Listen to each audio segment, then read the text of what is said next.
안녕하세요. 다 함께 로마서 말씀 보겠습니다. 로마서 5장입니다.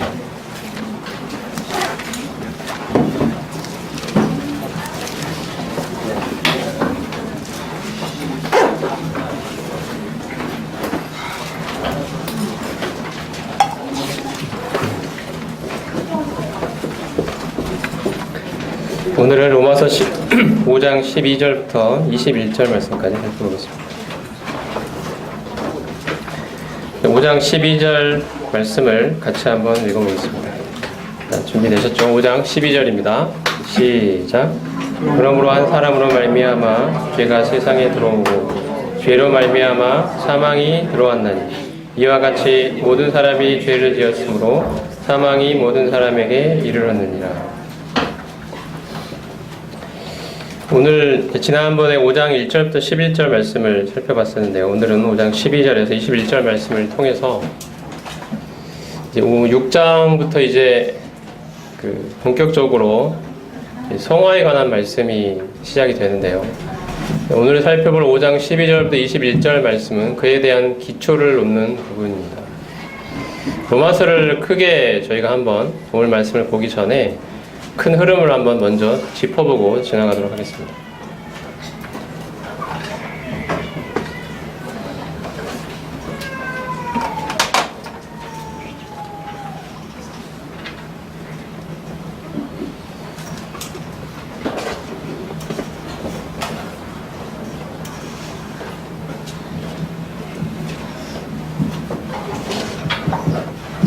이 로마서가 일단 복음에 관한 말씀이라는 걸 우리가 잘 알고 있습니다.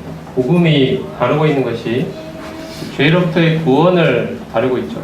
구원이라는 것을 죄로부터의 구원이라고 저희가 정의를 내리면 로마서가 증거하고 있는 구원은 죄의 다양한 측면들로부터의 구원에 대해서 풍성하게 전달하고 있는데 첫 번째는 우리가 전에 이야기했듯이 죄의 형벌로부터의 구원입니다. 이거는 우리가 죄를 지음으로 말미암아 우리가 받게 되는 죄의 형벌, 페널티에 관한 부분입니다. 그리고 또 하나는 죄의 권세로부터의 구원을 살펴볼 수 있는데 이거는 죄가 가지고 있는 힘, 죄의 파워로부터, 죄의 권세로부터의 구원에 관해서 로마서가 말씀을 하고 있고요. 또 하나는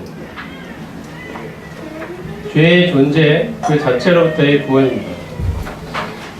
그래서 이 죄의 형벌로부터의 구원은 우리가 로마서 지난 시간에 살펴봤던 5장 1절, 12절까지 로마서 1장부터 로마서 5장 12절까지 이 부분에 대한 것을 다뤘습니다. 하나님께서 우리를 죄의 형벌로부터 자유케 하시기 위하여 하나님이 우리에게 주신 하나님의 해결책은 바로 칭의였습니다. 그 다음에 하나님이 우리가 지은 죄의 형벌로부터의 그 자유를 위해서 하나님이 주신 이 칭의, 그것과 함께 이제 죄의 권세로부터의 자유, 그것을 위해 하나님이 주신 해결책이 바로 성화입니다. 그리고 또 그를 뛰어넘어서 죄의 존재, 그 자체로부터의 구원을 위해서 하나님이 우리에게 주시는 하나님의 해결책은 영화입니다. 애들이 굉장히 우렁차게 태어났다는 신호를 잘 알고 우리가 죄의 형벌로부터의 이 자유를 위해서 칭의를 하나님이 말씀하셨는데 이것을 다루고 있는 부분이 바로 로마서 1장부터 5장 12절까지 5장 11절까지 우리가 이 부분을 지난 시간까지 살펴봤습니다. 그리고 이제 앞으로 우리가 살펴볼 부분이 성화를 다루고 있는데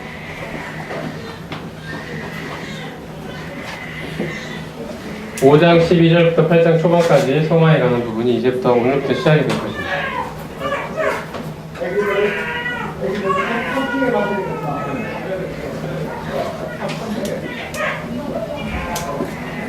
그리고 마지막 영화에 관한 부분은 8장 후반부에 우리가 살펴보겠습니다.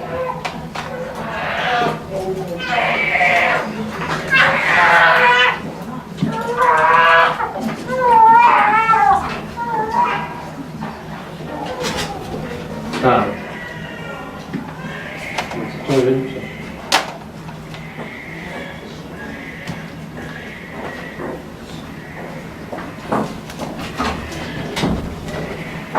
구원이 죄로부터의 구원이라고 얘기 살펴봤습니다.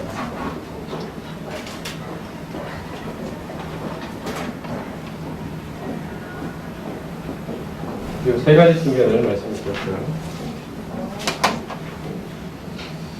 그래서 이 죄를 로마서에서 이야기할 때 참 재밌고 신기하게도 5장 11절까지를 죄에서 죄를 이야기할 때는 항상 복수형으로 사용이 됩니다. since라고 영어 성경을 보면 복수형으로 되어 있고, 원어를 보면 이제 하마르티아라는 단어가 복수형으로 사용이 되어 있습니다. 그리고 이제 5장 12절부터 8장 초반부까지 이 성화를 다루는 부분에 있어서의 죄는 로마서에서 단수로 사용이 됩니다.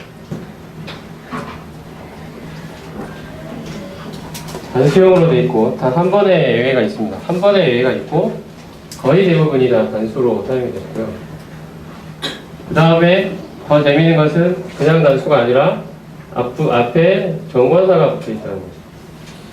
대부분의 경우에 앞에 정관사가 붙어 있습니다. 이거는 일반적인 의미의 죄가 아니라 특정한 의미의 죄를 이야기하고 있다는 사실을 알 수 있습니다. 바로 그 죄. 과연 그 죄가 어떤 죄인지 이제 앞으로 살펴보겠습니다. 오늘 5장 12절부터 21절까지의 이 본문에도 단수형으로 사용되어 있고 앞에 정관사가 붙어있는 바로 하마르티아라는 형태로 되어 있는 더 씨네, 바로 그 죄다. 어떤 죄냐? 이 이야기로 오늘 하겠습니다. 그래서 이 성화라는 부분은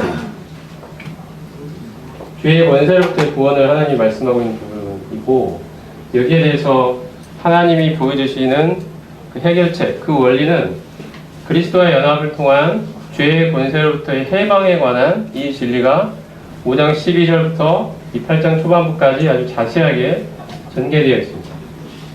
이 칭의에 관한 부분이 그리스도의 보혈로 말미암은 바로 이 의롭다 하심에 관한 이것에 관한 이야기였다면, 성화는 그리스도와 연합을 통한 죄의 권세로부터의 해방, 이것에 관한 이야기입니다. 그리고 영화는 주님이 우리를 맞으러 다시 오실 때 우리가 죄의 존재 자체로부터 구원받는 바로 구원의 궁극적인 완성이 되는 그 시점에 대한 이야기가 영화에 관한 이야기로 우리에게 8장 후반부에 전달이 되고 있습니다. 앞으로 살펴보겠고요. 자, 오늘 본문을 방금 읽은 5장 12절 말씀을 다시 한번 제가 읽어보면, 그러므로 한 사람으로 말미암아 죄가 세상에 들어오고 죄로 말미암아 사망이 들어왔나니 이와 같이 모든 사람이 죄를 지었으므로 사망이 모든 사람에게 이르렀느니라. 방금 말씀드린 것처럼 오늘 본문은 그리스도 한 분의 죽으심이 어떻게 그리스도 안에 있는 모든 사람의 의롭다함을 가져올 수 있었느냐에 관한 그러한 질문, 그 질문에 대해 대답함으로써 그리스도와 연합되어 있는 사람들이 누리는 그 은혜의 풍성함이 아담과 연합되어 있는 사람들이 받았던 그 죄의 정죄의 그 끔찍함에 비해서 얼마나 그 은혜의 풍성함이 차고 넘치는가, 그것을 대조하고 보여주고 있는 그 부분이 오늘 살펴볼 부분입니다.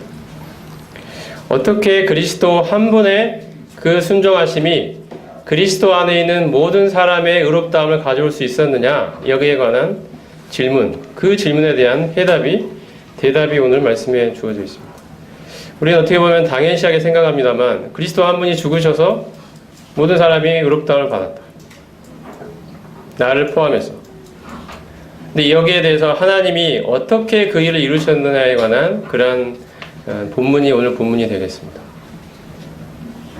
결론을 미리 말씀을 드리면, 하나님께서 그리스도 안에 있는 그 사람들을, 그리스도와 연합되어 있는 그 사람들을 그리스도를 머리로 하여 그분과 연합시키셨기 때문에, 하나로 연합시키셨기 때문에, 그리스도를 대표로 하여 그분과 연합시키셨기 때문에 그 대표가 된 그리스도의 한 분의 순종하심이 모든 사람이 하나님 앞에 순종한 걸로 하나님께서 여겨주신다는 그 원리가 말씀에 나타나 있습니다. 그리스도 한 분의 순종하심으로 그 혜택을 그 안에 있는 모든 사람들이 누리게 되었다. 이 이야기를 하고 있습니다. 하나님이 왜냐하면 하나님이 그리스도를 머리로 하여 우리를 그분과 연합시키셨기 때문에 이런 일이 일어났다는 이야기를 하고 있습니다. 이러한 그리스도와의 연합의 원리는 앞으로 우리가 6장부터 살펴볼 우리가 그리스도와 연합하여 함께 죄에 대하여 죽고 함께 의에 대하여 살아난 생명에 대하여 살아난 이 원리를 제시할 때 기초가 됩니다. 우리가 그리스도와 하나로 연합되어 있기 때문에 그런 이야기들을 할 수 있게 됩니다. 그래서 오늘 살펴보는 이 부분은 앞으로 이어질 성화에 관한 그 본격적인 진술에 앞서서 그 기초를 놓는 부분이라고 할 수가 있습니다. 그리스도와 우리의 연합에 관한 이야기를 하고 있습니다. 하나님이 그렇게 하셨다는 것입니다.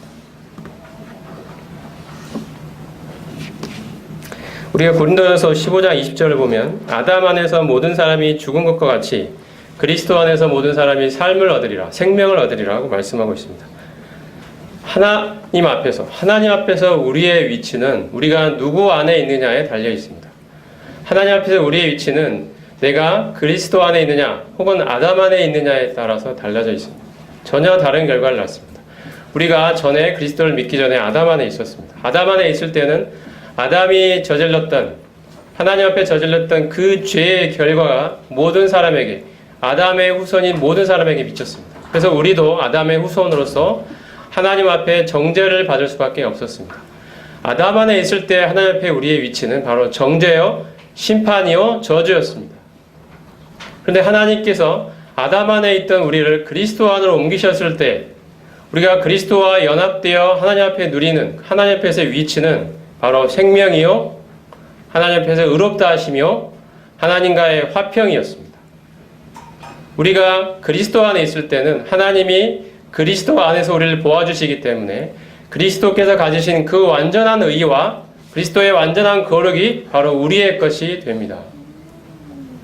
하나님이 그리스도 안에서 우리를 보아주시기 때문입니다. 우리는 비록 연약하고 부족하고 죄투성이고 넘어지고 실패하고 쓰러지지만 우리의 그 어떠한 모습으로도 하나님 앞에 도저히 나아갈 수 없는 그러한 존재들이지만 우리가 그리스도 안에 있기 때문에 그리스도께서 우리의 대표가 되어 계시기 때문에 그분의 거룩하심으로 그리스도께서 하나님 앞에 우리를 대신하여 서 계시기 때문에 하나님께서는 그 안에 있는 우리를 그리스도처럼 거룩하게 그리스도처럼 완전하게 의롭게 보아주신다. 이것이 그리스도와의 연합이 우리에게 주는 의미입니다.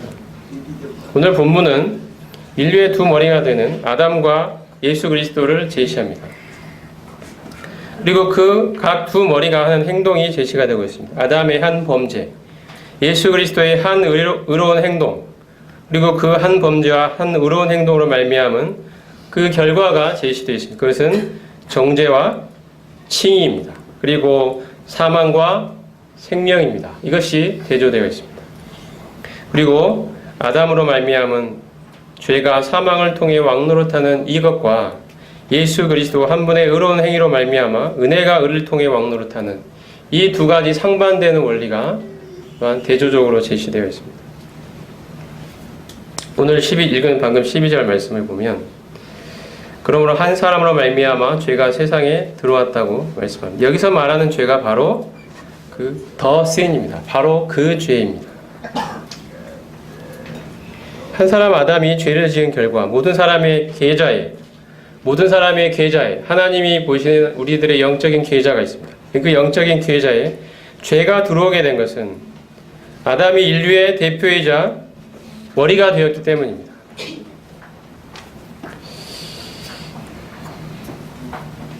왜 5장 12절에서 이 죄를 더 신이라고 하고 있냐면 인류의 철천지 원수인 그 죄를 다루고 있기 때문입니다.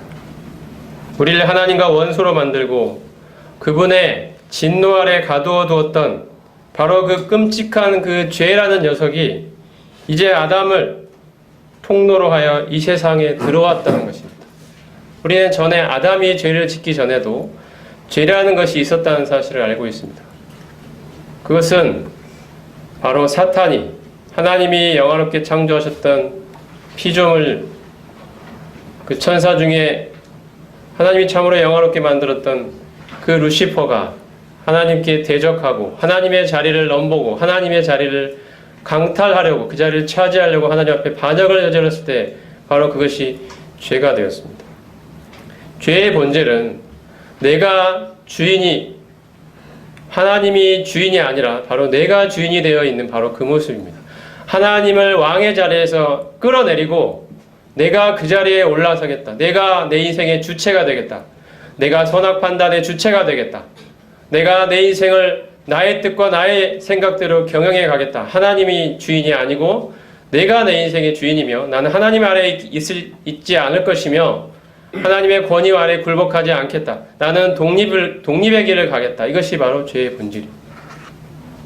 이것이 바로 죄입니다. 사탄이 지었던 죄이고 바로 그 동일한 죄가 이제 인간 세계에 아담이라는 한 사람을 통하여 이제 죄가 세상에 들어오게 된 것입니다. 그 죄라는 그 하나님의 철천지 원수였던 그 죄라는 녀석이 이제 아담이라는 한 사람을 통하여 이제 인류 가운데 드디어 들어왔다는 것입니다. 참으로 안타깝게도. 그리고 아담의 모든 후손은 바로 그 죄라는 그 녀석을 유전받아서 본질상, 본성상 죄의 노예 상태로 이 세상에 태어난다는 것입니다. 참 안타까운 일이지만 이런 일이 바로 우리가 처해 있는 하나님이 우리에게 성경을 통해 진단해 내시는 영적인 현실입니다. 죄는 나라는 인격 주체가 어쩌다가 가끔씩 실수로 저지르는 나쁜 행동 정도가 아닙니다. 죄는 오히려 죄가 마치 주체가 되어 나를 사로잡아서 나를 그 죄로 끌어가는 잡아가는 것과 같이 죄가 내 안에 어떤 실체로 뿌리 깊이 자리 잡고 있다는 그것을 표현하기 위하여 바로 더 신이라고 하는 것입니다. 해 하마르티아, 바로 그 죄, 사탄을 하나님 앞에 대적하게 만들고 하나님의 주권과 하나님의 왕되심을 거역하게 만들고 그리하여 그 죄가 한 사람 아담을 통하여 이 세상에 들어오고 아담이 선악과를 따먹은 것은 바로 하나님의 주권에 대한 공공연한 거역이었습니다. 반역이었습니다. 나는 내가 하나님이 되겠다. 내가 하나님처럼 되겠다. 나는 더 이상 당신 말 이래라 하면 이러고 저래라 저러면 그런 인생을 살지 않겠다. 내 인생은 내 거다. 내가 선악 판단의 주체가 되겠다. 선도 내가 판단해서 내가 행하겠다. 이것이 아담이 선택했던 바로 죄인의 길이었습니다. 바로 그 죄, 하나님과 원수로 만들었던 그 죄, 모든 인류를 하나님의 진노와 심판 아래 가두어 두었던 그 죄가 드디어 이 세상에 들어온 것입니다. 그 죄가 우리를 사로잡아서 그게 마치 주체인 양 우리를 사로잡아 우리는 그 죄의 노예로 이 세상에 태어날 수밖에 없는 존재가 되고 말았다. 이것이 성경이 이야기하는 바로 그 죄에 대한 진실입니다. 그 죄가 세상에 들어왔다는 것입니다. 죄로 말미암아 사망이 왔습니다. 11절 하반부에 보면 모든 사람이 죄를 지었으므로 사망이 모든 사람에 이르렀다라고 말씀합니다. 사망은 우리가 죄인이라는 것을 나타내주는 그런 결과물입니다. 사망이 있다는 것은 바로 죄인이 거기에 존재한다는 것을 보여줍니다. 사망이 모든 사람에게 이르르느니라 이 말씀에 대해서 여러 가지 이해가 있는데요. 첫 번째 견해는 실제로 모든 사람이 죄를 지었다라는 것을 여기서 표현한다. 그런 견해가 있습니다. 즉 아담이 죄를 지은 결과 아담의 모든 후손들에게 죄가 유전되어 아담의 후손들은 모두 죄인으로 태어나게 되고 모든 사람이 죄인으로 태어난 결과 각 사람들은 실제로 죄를 지었다. 그래서 사망이 그들에게 임했다. 이렇게 보는 견해입니다. 그것을 말하고 있다는 것이죠. 근데 이 견해가 이 말의 내용 자체가 틀린 이야기는 아닙니다. 그런데 이와 다른 견해가 존재하는데요. 이것들이 다 맞는 이야기이긴 하지만 이 구절이 그것을 말하고 있지는 않다는 것입니다. 이 구절은 대표와 연합의 원리를 바탕으로 이해해야 된다는 것입니다. 저는 이 견해가 더 맞다고 생각하는데요. 왜냐하면 여기에 모든 사람이 죄를 지었으므로에 사용된 이 지었으므로에 사용된 시제가 원어를 보면 아우리스트 시제입니다. 즉 이게 뭐냐면 과거의 특정한 시점을 표현하는 그러한 시제입니다. 즉 아담이 죄를 지었을 때 하나님께서는 아담 안에 있는 모든 사람이 죄를 지은 것으로 보셨다는 것입니다. 과거의 그 특정한 시점에 그런 일이 발생한 것입니다. 하나님이 아담의 모든 후손들을 아담을 머리로 하여 아담과 연합되어 있는 한 무리의 인간들로 보신 것입니다. 아담이 대표가 되어 있는 아담 안에 있는 그 무리들이 있었습니다. 근데 아담이 죄를 지었을 때 바로 그 아담 안에 있는 모든 사람들이 죄를 지은 것이 되는 것입니다. 이것이 하나님이 보시는 시선입니다. 어떤 사람들은 이야기를 듣고 나는 죄를 짓지도 않았는데 아담이 죄를 지었다는 이유로 내가 억울하게 죄인이 되었다는 의미로 이해하는 분들이 있습니다. 근데 그렇게 이해해서는 안 됩니다.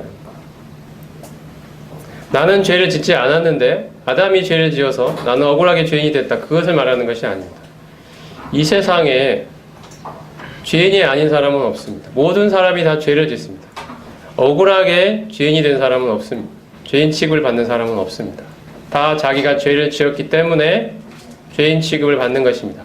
그런데 이게 무슨 이야기냐면 죄를 짓고 이런 것들을 반복하게 되면 그 죄에 대해서 진지하게 생각하는 사람들은 도대체 내가 이 죄를 벗고 싶은데 죄를 짓지 않고 싶은데 계속해서 죄를 반복해서 동일한 죄들을 짓는 나의 모습을 보면서 도대체 이 죄는 얼마나 내 안에 뿌리 깊게 있길래 이렇게 나를 끝없이 죄로 끌고 가는 것이냐 이런 질문들을 한다는 것입니다.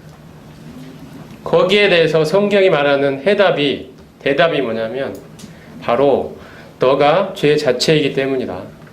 네가 어쩌다가 네가 주체인데 잘못 선택하고 판단해서 어쩌다가 죄를 실수로 짓는 게 아니고 네 안의 죄는 너의 본질 그 자체로 너 안에 자리 잡고 있다. 이 이야기를 성경이 한다는 것입니다. 그러면 어떻게 그렇게 죄라는 것이 너의 본질 그 자체로 너 안에 자리 잡게 되었느냐? 바로 죄의 유전입니다. 아담이 죄를 지은 결과 그의 모든 후손들이 죄인의 상태로 이 세상에 태어난다는 것입니다. 이것이 성경의 설명입니다. 그래서 태어날 때부터 죄의 본질을 안고 태어난다는 것입니다. 그래서 너가 죄를 벗어나고 싶어도 벗을 수가 없는 거야. 너가 너 죄투성이 죄의 본질 그 자체니까. 이것이 성경의 해답입니다. 죄 때문에 고민하는 사람들은 바로 이와 같은 성경의 설명을 받아들이게 됩니다. 죄가 왜 나에게 있도록 깊이 있게 뿌리 내리고 있었는지 그 이유를 이제는 알겠다. 나는 벗고 싶어도 벗을 수가 없는 거구나. 나의 힘과 나의 노력과 나의 수고로서는 도저히 이 죄라는 녀석을 이겨낼 수 없고 벗어날 수 없는 뿌리 깊이 그 근본에서부터 나는 죄인이구나. 본질 그 자체가 나는 죄구나. 이걸 알게 된다는 것입니다. 오늘 본문은 그 이야기를 하는 것입니다. 억울하게 나는 죄인 취급받았다는 이야기를 하는 것이 아닙니다.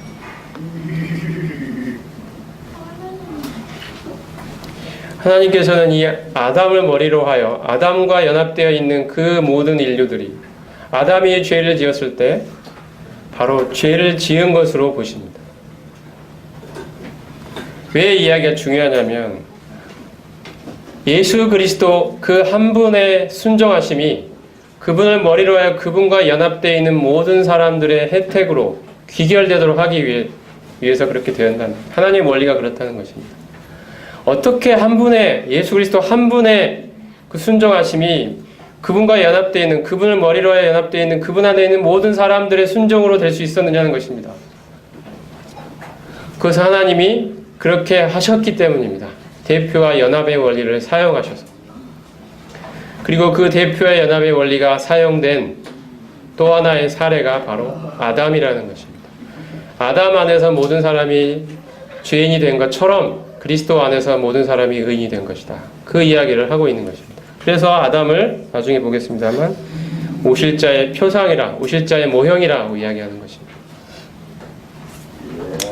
대표와 연합의 원리에 대해서 한 말씀 더 드리면 우리 이제 그 국가대표가 있죠, 우리나라에. 예를 들어서 축구를 예를 들어보겠습니다. 얼마 전에 월드컵을 우리나라 경기가 있었는데 아쉽게 16강 탈락했지만, 그 월드컵에서 우리나라 축구대표 선수들이 시합을 하면, 다른 나라의 대표들과 시합을 하면 우리가 막 열광을 하죠. 그리고 한 골 넣으면 막 마치 내가 골을 넣은 것처럼 기뻐합니다. 그리고 또 한 골을 먹으면 마치 내가 골을 먹은 것처럼 막 탄식하고 슬퍼하죠. 마치 이 세상을 다 산 사람처럼 막 큰일이 일어난 것처럼 막 기분 나쁘고 슬퍼하고 그렇습니다. 러시아전이 처음 있었을 때, 이때 아침 7시였는데 저희 직장이 이제 삼성역에 있다 보니까 삼성역 앞에 이렇게 그 붉은 악마들 쭉 아시죠? 광화문에 있었고, 영동대로라고 이렇게 우리 회사 바로 앞입니다. 그래서 출근할 때 이제 보니까 사람들이 막 수만 명이 모여 있어요. 이렇게 막 빨간색을 입고 응원하면서 난리가 아니었습니다. 그 일대가 막. 그때 이제 저희가 러시아에 대해서 뭐 이근호 선수가 한 골을 넣었을 때 막 도로에서 막 난리가 났습니다. 와 하면서 막. 저는 이제 회사에 출근해 있었는데 좀 있으니까 또 우 하는 소리가 또 들리더라고요. 막 탄식 소리가. 그래서 한 골 먹었구나 알았죠. 알아챘습니다. 그 알제리랑 할 때는 보면은 새벽 3시에 했는데, 저는 이제 축구를 뭐 밤을 새고 축구를 보신 분들도 직장 우리 동료들 중에 있더라고요. 근데 저는 뭐 그 정도는 아니었기 때문에 잠을 청해서 잤는데, 새벽에 옆집에서 아파트에서 우와 하는 소리 때문에 잠을 깼습니다. 이때 손흥민이가 골을 넣었을 때입니다. 제가 제 판단으로는 나중에 보니까 3골을 전반전에 내리치다가 3대0으로 지다가 후반전에 손흥민 선수가 첫 골을 넣었을 때 옆집 사람이 소리를 질렀습니다. 그래서 제가 잠을 깼죠. 그 다음부터 잠을 설쳤는데 나중에 보니까 그때가 손흥민이가 골을 넣었을 때더라고요. 생각을 해보면 내가 그 경기를 뛴 것도 아닌데, 내가 실제 경기에서 뛴 것이 아닌데도 우리들은 그 선수들의 골을 넣느냐 혹은 골을 먹느냐 이거 하나에 기뻐하고 슬퍼하고 합니다. 왜 그렇습니까? 내가 뛴 것이 아닌데 왜 그런가요? 그들이 바로 우리나라의 대표이기 때문입니다. 대표들이 골을 넣은 것이 바로 우리가 넣은 것입니다. 우리가 기분이 좋고 대표들이 골을 먹은 게 바로 우리가 기분이 안 좋습니다. 하루 종일 우울합니다. 직장이 그 경기에 진 날 사람들이 다 우울합니다. 직장 사람들이 다 우울해요. 일이 손에 안 잡히고 이런 사람들이 후유증을 낳는 사람들이 있어요. 리 사장님은 회의를 연기하기까지 했습니다. 예정되어 있는 간부회의를 축구 때문에 취소하셨습니다. 그걸 보기 위해서. 대표라는 것이 이런 것입니다. 적어도 우리 그 축구 경기에서만큼은 모든 국민이 그 선수들을 대표로 하여 그들과 연합이 되어 있습니다. 그들의 승리가 바로 우리의 승리이고 그들의 패배가 바로 우리의 패배가 되는 것입니다. 이것이 대표와 연합의 원리입니다.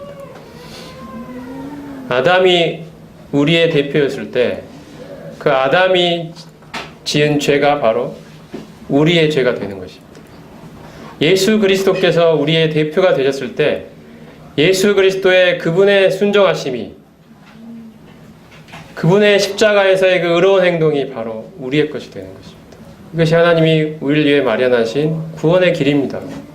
우리가 실제로 그렇게 의롭게 살지 않았는데도, 우리는 하나님 앞에 죄를 지은 것밖에 없는데도 한 분 예수 그리스도의 그 순종하심이 우리의 것이 되도록 하시기 위하여 하나님은 그리스도를 대표로 하여 우리를 그분과 연합시키신 것입니다. 그리고 그분이 대표가 되셔서 하나님 앞에서 완전한 순종의 길을 가신 것입니다. 십자가에서 죽으시기까지. 그 혜택은 우리가 누리는 것입니다. 이것이 하나님이 우리를 위해 마련하신 대표와 연합의 원리입니다.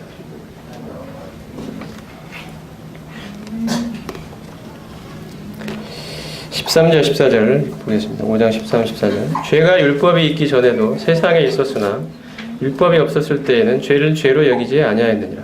그러나 아담으로부터 모세까지 아담의 범죄와 같은 죄를 짓지 아니한 자들까지도 사망이 왕노릇하였나니 아담은 오실 자의 모형이라. 오실 자의 표상이라. 여기 갑자기 바울이 율법의 문제를 거론한 것은 율법이 있기 전에는 죄가 없던 것이 아니냐는 질문이 있을 수 있기 때문입니다. 앞에서 우리가 한 사람 아담의 범죄의 모든 사람이 죄를 지은 결과가 되었다, 이런 점을 살펴보았는데, 아담이 죄를 지을 때는 율법이 있기 전이죠. 그렇다면 만약에 율법이 있기 전에 죄가 없었다고 한다면 아담의 범죄는 죄가 아닌 것이 되고, 결과적으로 이 앞절의 논리는 무너지고 맙니다. 아담 한 사람의 죄가 모든 사람의 죄가 됐다고 했는데, 아담이 지은 게 죄가 아니게 되면 그 논리가 다 무너지게 된다는 것이죠. 그래서 율법이 있기 전에도 죄가 있었다라는 이야기를 바울이 꺼내는 것입니다. 율법이 있기 전에 죄가 없는 게 아니냐라는 그 질문이 있을 수 있기 때문에. 예를 들어서 교실에서 수업 시간에 학생들이 너무 장난치고 떠들었습니다. 선생님이 앞으로 수업 시간에 떠드는 학생들은 내가 벌을 주겠다, 이렇게 선포를 했습니다. 자, 그렇다면 수업 시간에 떠드는 것은 그러한 규정이 있기 전에도 분명히 잘못된 행동이죠. 근데 그러한 규정이 선포가 되자 이제 그 잘못된 행동은 단지 잘못된 행동일 뿐 아니라 이제 선생님의 말씀을 어기는 행동이 되고, 그 잘못된 행동은 이제 벌을 받아야 되는 책임을 갖게 된다는 것이죠. 바로 지금 오늘 본문이 이 구절이 이야기하는 것이 그것입니다. 율법이 있기 전에도 분명히 죄가 있었습니다. 그런데 율법이 주어졌을 때 이 율법을 근거로 이제 책임을 물을 수 있게 됐다는 것입니다. 율법이 있기 전에 죄가 분명히 있었다는 이야기죠. 수업 시간에 떠드는 행동은 그 전에도 분명히 잘못된 행동이었습니다. 이제 그것을 금지하는 규정이 선포되니까 거기에 대한 책임을 물을 수 있게 되었다, 이런 의미를 가지고 있습니다. 율법이 있기 전에도 죄가 있었다는 또 하나의 증거는 14절에 보면 사망이 왕노릇했다는 데 살펴볼 수 있습니다. 율법이 있기 전에도 아담의 후손들이 모두 다 죽었습니다.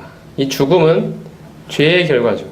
그렇기 때문에 우리는 아담이 율법이 있기 전에도 죄가 있었구나라는 사실을 알 수가 있습니다. 모든 사람이 죽었기 때문에.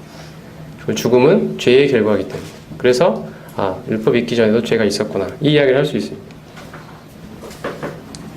오실자의 모형이라는 이 표상이라는 이 이야기, 이 모형에는 원어로 티포스라는 단어인데 우리 영어로 타입이라는 말이 거기서 나왔습니다.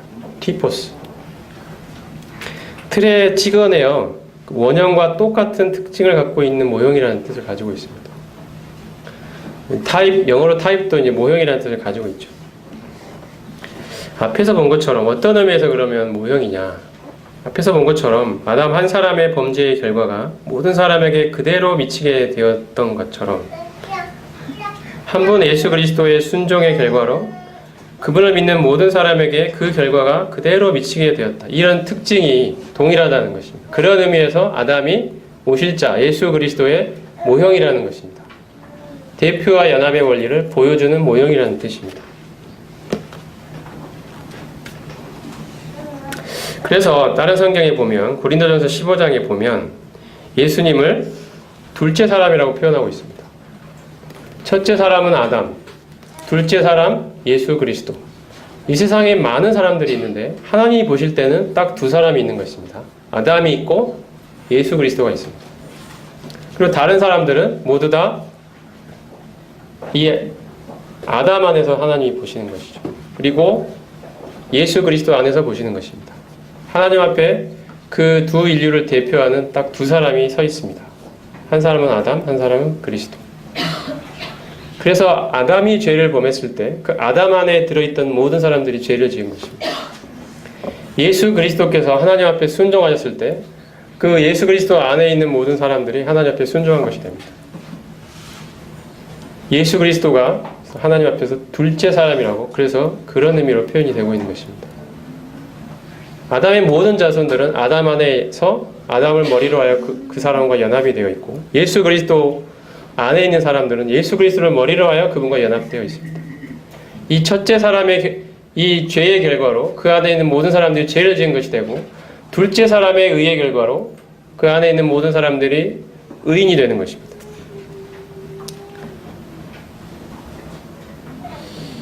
그런 의미에서 이제 아담이 바로 그러한 예수 그리스도 그분의 모형이 된다는 의미를 말씀을 하고 있습니다. 15절부터 19절을 같이 한번 읽어보겠습니다.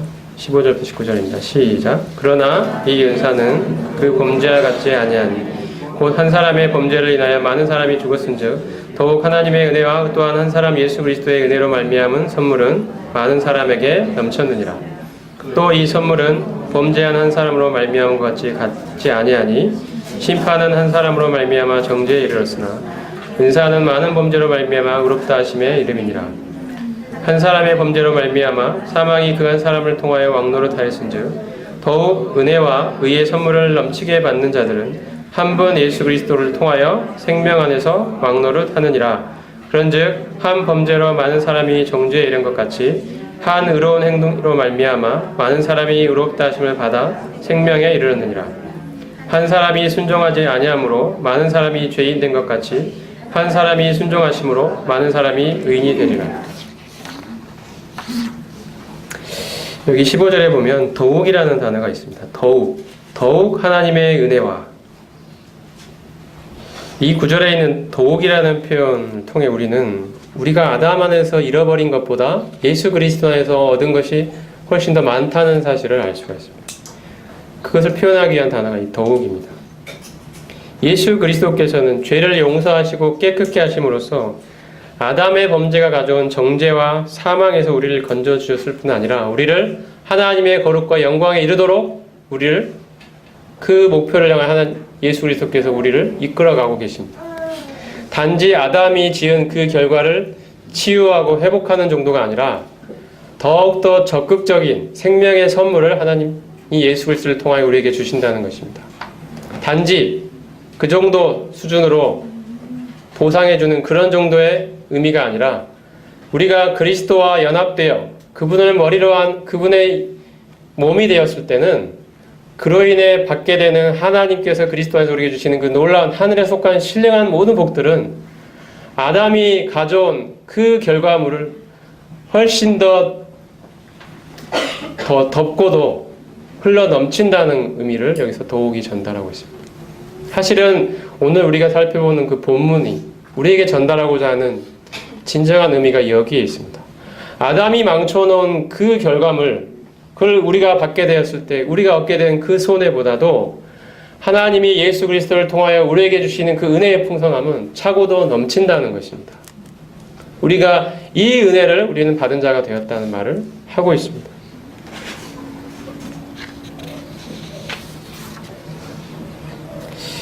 시험관계상 좀 넘어가세요. 5장 21절 같이 한번 보겠습니다. 율법이 들어온 것은, 읽겠습니다. 21절까지 시작. 율법이 들어온 것은 범죄를 더하게 하려 합니다. 그러나 죄가 더한 곳에 은혜가 더욱 넘쳤나니 이는 죄가 사망 안에서 왕노릇한 것 같이 은혜도 또한 의로 말미암아 왕노릇하여 우리 주 예수 그리스도 말미암아 영생에 이르게 하려 합니다. 그래서 바울이 갑자기 법을 언급한 것은 바울이 로마서를 쓰면서 기본적으로 항상 유대인 율법주의자들의 반박을 염두에 두고 있었기 때문으로 생각이 됩니다. 이 구절에서 바울은 아담과 그리스도 사이에 하나님께서 모세를 통해 율법을 주신 사실을 이제 기억하면서 그 율법을 주신 사실은 지금까지 우리가 살펴본 대로 인류의 두 머리가 되는 아담과 그리스도의 대조점을 지금까지 설명해요. 이 바울 자신의 설명에 배치되지 않고 율법을 주신 이 사실이 오히려 이것을 강화시켜준다는 이야기를 하고 있습니다. 다시 말해서 아담의 범죄로 인해 많은 사람이 죄인이 되었다는 지금까지의 설명이 그 중간에 율법이 더해진 사실을 고려하더라도 전혀 문제될 것이 없다라는 점입니다. 왜냐하면 율법이 더해짐으로 말미암아 사람들은 아담의 후손으로 태어난 자신들이 죄인이라는 사실을 더욱 뚜렷이 알 수 있게 되었기 때문입니다. 율법의 가장 기본적인 역할은 사람들에게 하나님이 요구하시는 거룩한 삶의 기준을 보여주고 그 기준을 어길 경우에 따라오는 형벌을 제시함으로써 모든 사람으로 하여금 자신들의 죄인됨을 보게 하는 데 있습니다. 그리고 율법이 더해진 결과로 율법이 죄를 금지하면 할수록 사람들은 자신 안에 있는 죄된 본성이 더욱 자극을 받아서 더욱 죄를 짓고 있는 자기를 보게 됩니다. 죄는 금지하면 금지할수록 우리 안에 있는 이 죄된 본성이 우리로 하여금 더욱 죄를 짓도록 우리를 유혹합니다. 인간에게는 하지 말라고 하면 더 하고 싶은 그러한 죄된 본성이 있죠.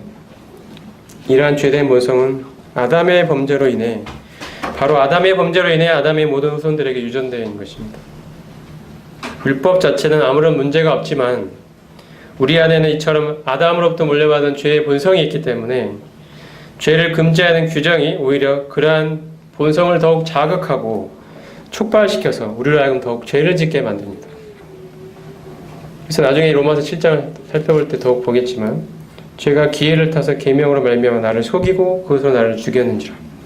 오직 죄가 죄로 드러나기 위하여 선한 그것으로 말미암아 나를 죽게 만들었으니 이는 계명으로 말미암아 죄로 심히 죄되게 하려 함이니라. 로마서 7장에서 말씀하고 있습니다. 방금 5장 20절에 보면 죄가 더한 곳에 은혜가 더욱 넘쳤다라고 말하고 있는데 이 더했다라는 말은 풍성하다라는 그런 의미를 가지고 있고요. 이 넘쳤다라는 단어는 말 그대로 넘치도록 풍성하다라는 그런 의미를 담고 있습니다. 즉 더했다라는 말은 풍성하다, 넘쳤다라는 말은 넘치도록 풍성하다 그런 뜻입니다. 그래서 이 두 단어를 통해서 우리가 알 수 있는 것은 죄가 셀 수 없을 만큼 풍성해졌다면 은혜는 셀 수 없을 정도로 넘쳤다 이런 의미를 전달하고 있습니다. 다시 말하면 비유하자면 죄가 물이 댐의 최고 수위에 다다를 만큼 그렇게 물이 창일했다면 은혜는 그 댐 자체를 덮고도 넘쳐 흐를 만큼 풍성하다 그렇게 말할 수 있습니다. 은혜가 훨씬 더 넘친다는 것입니다. 죄가 강과 같다면 은혜는 바다와 같다는 이야기를 하고 있습니다.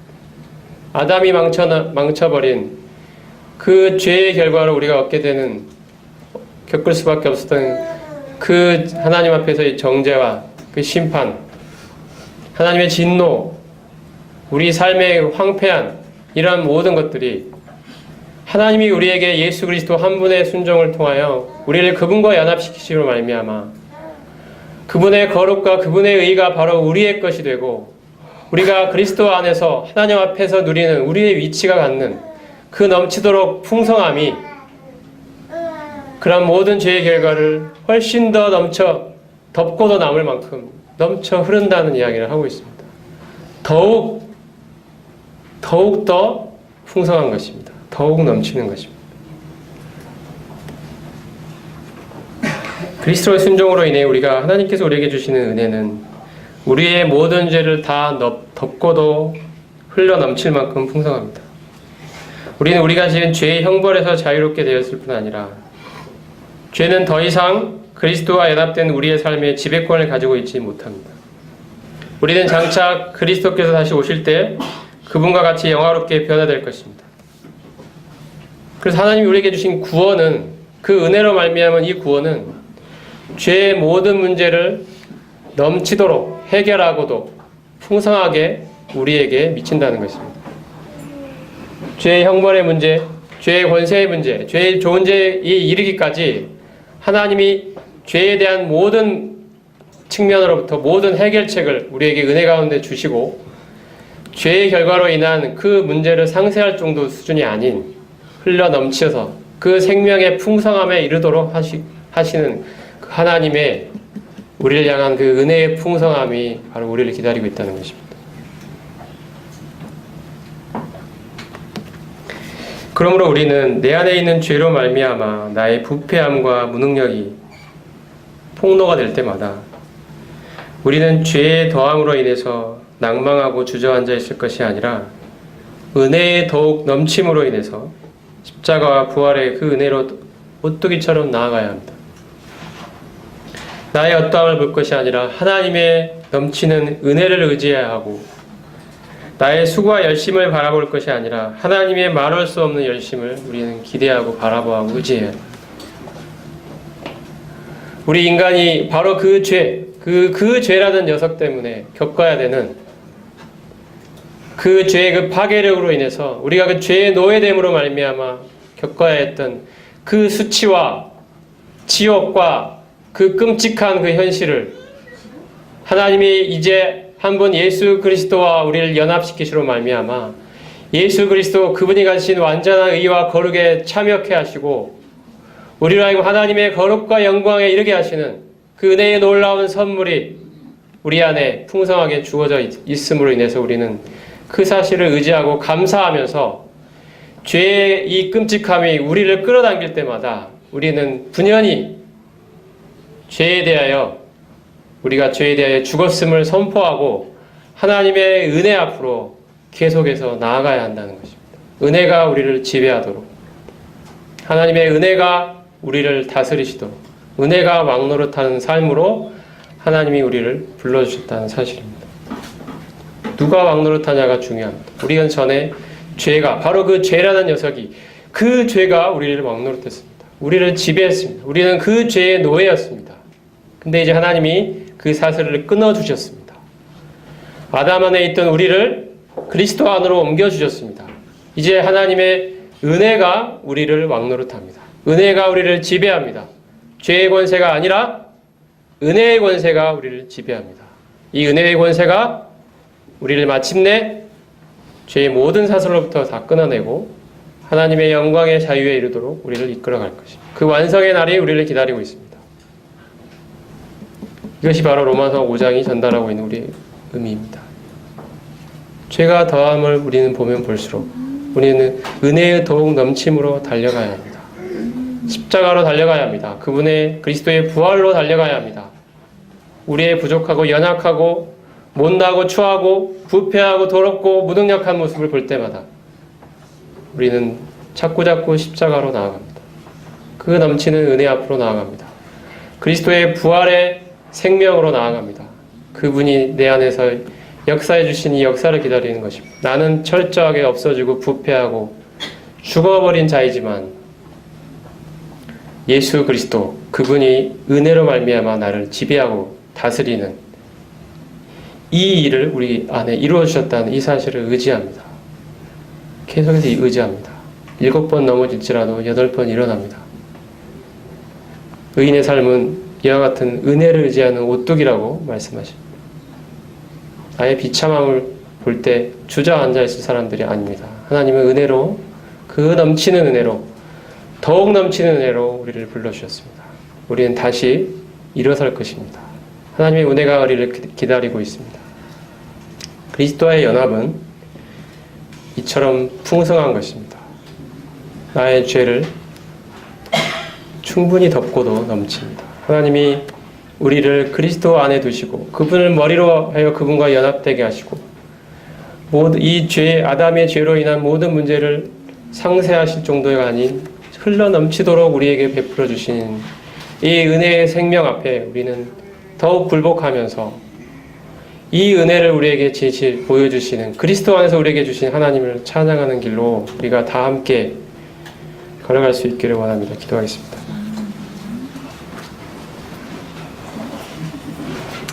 하나님, 오늘 말씀을 통하여 아담과 그리스도의 대조를 보았습니다. 아담이 인류의 머리로서, 인류의 대표로서 죄를 지었을 때 저희는 함께 죄를 지은 자가 되었고 이 죄는 우리 안에 참으로 깊숙이 자리 잡고 우리를 지배하며 다스리며 우리는 죄의 노예로 끌려다니며 참 끔찍하게 죄인의 모습으로 살아왔던, 참 도저히 어떤 곳에서도 희망의 구석을 발견할 수 없었던 낭만과 절망투성이의 삶을 살아왔던 인간들이었습니다. 우리 스스로의 어떠한 것도 하나님 앞에 도저히 내세울 것이 없었던 비참한 인생을 살아왔던 사람들이었습니다. 근데 하나님께서 너무도 감사하게도 이러한 아담과의 연결고리를 하나님이 끊어주시고 이제 우리를 그리스도 안으로 옮겨주셨습니다. 그리스도의 완전하신 의가 우리의 것이 되었고 그리스도의 그분의 완전한 거룩이 우리의 것이 되었고 그리스도의 생명이 이제 우리의 생명이 되었습니다.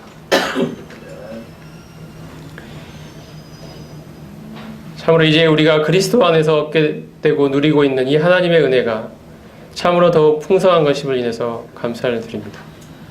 우리가 연약함을 볼 때마다 넘어지고 좌절하여 주저앉아 있지 않도록 하시고 이 은혜의 풍성함으로 나아와 하나님이 우리 그리스도 안에서 우리에게 허락하신 이 복을 우리로 하여금 누리는 자가 되기를 원하옵나이다. 하나님께서 이제 우리 안에서 이루어 주시는 놀라운 은혜의 선물, 우리에게 베풀어 주신 그리스도 안에서 주신 하늘에 속한 모든 신령한 복으로 인하여 하나님을 찬양드립니다. 하나님이 그리스도로 말미암아 이루신 이 놀라운 구원의 역사가 우리 가운데 베풀어졌음으로 인해서 감사를 드리고 이제 이 은혜의 지배를 받는 은혜의 왕노릇을 받는 삶으로 저를 인도해 주신 하나님께 감사드립니다. 앞으로 살펴볼 말씀들을 통하여 이제 우리는 더 이상 죄의 노예가 아니며 이제 은혜의 노예이며 의의 노예이며 하나님의 노예인 것을 인해서 감사드립니다. 모든 말씀을 인해 감사를 드리고 우리 주 예수 그리스도의 이름으로 감사하며 기도드리옵나이다.